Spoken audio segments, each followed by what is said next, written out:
Hi, and welcome back to my 10-day series on 10 days to winning ways. I'd like to talk to you today on Module 3 about how to overcome rejection.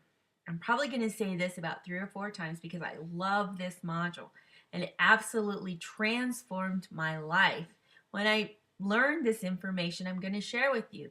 So I'm really excited about bringing this to you today. Let's get started. What does the mind have to do with rejection? The fear of rejection keeps us from reaching our full potential. Most of us know that fear can be very debilitating to us. We all want to be liked. I know I do. I like everybody to like me. None of us like to face rejection. We don't like to face it, but it's a fact of life. Everybody gets rejected. But in order to be successful, we must overcome the fear of rejection. That's also another fact of life. People reject us. So if you want to be successful, you have to move past that fear of rejection. The fear of rejection comes from the mind. We tell ourselves stories. Everything is a story. It only means what it means. Our minds tell us these stories. When we don't do this, we create stories in our minds that cause us to act in a way that undermines our true life mission and purpose. In other words, everything we tell ourselves may not be based in reality. It may be just a story that our mind is making up and telling us. There are consequences when we believe the stories we tell ourselves. The consequences can be the source of stuckness in our lives. Fear, overcoming rejection. It keeps us stuck in the same place in our lives. How do you get to the future you want? You must move through the limitations of your past to achieve the future you dream of. So in other words, you got to go back to your past to get a good future. It's kind of like Back to the Future kind of thing. Clearing the constraints of the past will help you freely create the future you will love. You have to clear out all those things in your mind that's been keeping you stuck. I know for me, I faced a lot of rejection in my life. I was abused and I was rejected. Nothing I ever did with my dad was ever good enough. He rejected me all the time. When people would reject me, it would almost completely debilitate me. I would go into depression.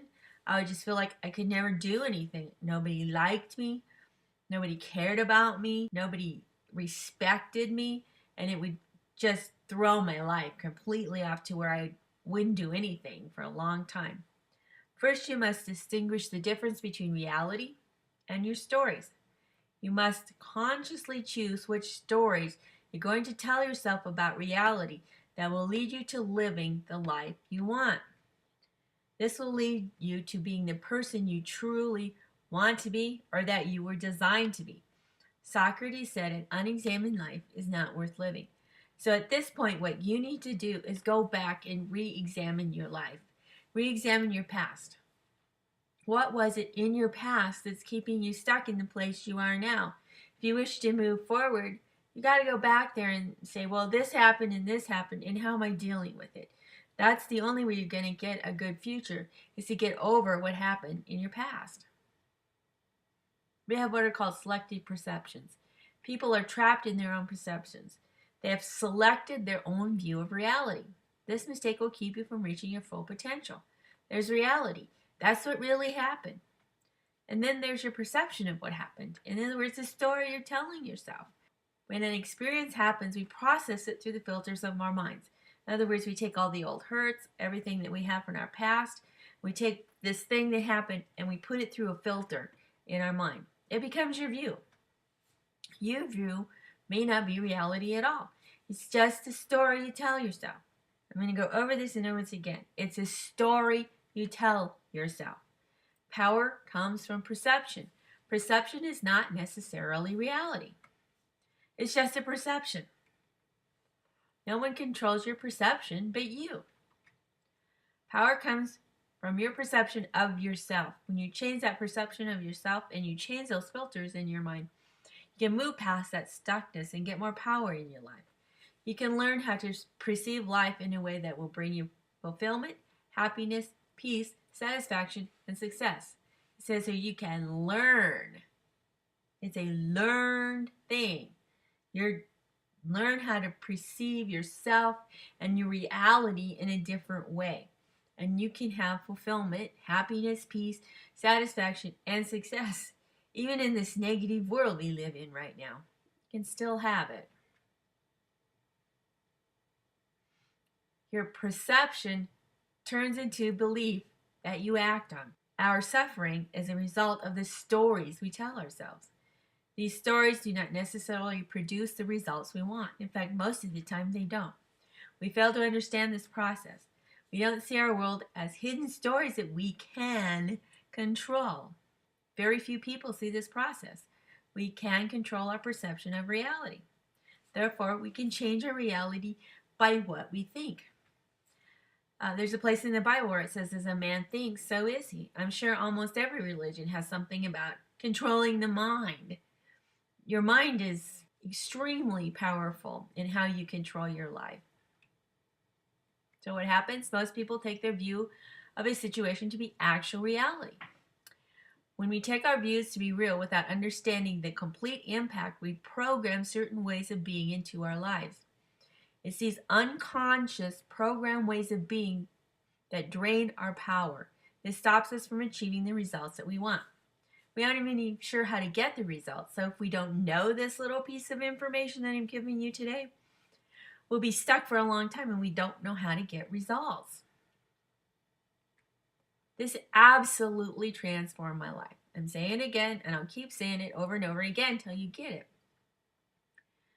No from someone is just no. If you take it as a rejection of you, you're probably taking it the wrong way. Maybe they just had a bad day. Maybe they aren't ready for what you have to offer. Here's a thought.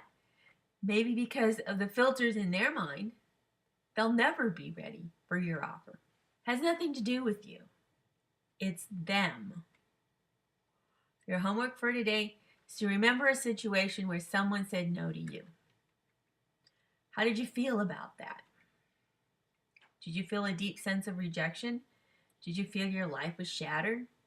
I know my husband has always been a guitarist and he's always been able to sing.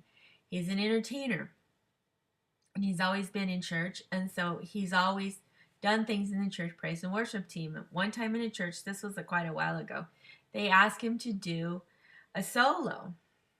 After the church was over, a deacon came up to my husband and said to him, I feel like I was back in a bar because of that solo you did. Well, this completely devastated my husband back then. He almost quit playing and singing and doing anything just because of what this man said.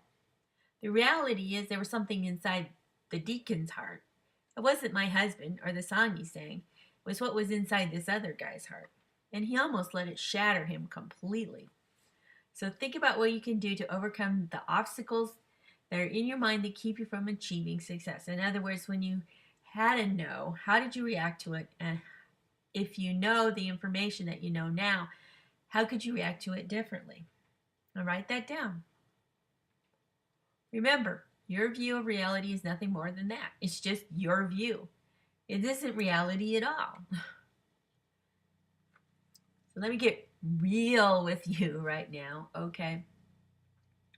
If you have a destiny, if you have a purpose in your life to help change yourself, your family, something to help benefit society, and you're not doing it, you're not being fair to society, you're not being fair to yourself, and you're not being fair to your family. You need to do this because you're taking away from society by not doing it. What I like to do is I like to help people get to that place where they're doing what they're supposed to be doing or what their destiny is. I like helping them with their finances. I like helping them get time freedom. I like helping them work through issues. That's what I want to do. Now I'll let you know right now that this could be a little bit difficult. It may not be what you think it is, and it may be difficult for you to do. But once you work through that, you'll get a great blessing. So please call me at 575-524-0777 or 575-621-2212. That's my husband's number. He's a part of my team. If you're interested in working with me, you can email me also at support@betterrecruitingnow.com. If you got this from a member of my team, They put information in the email you got about how to get in touch with them. So go back to that email to get their information.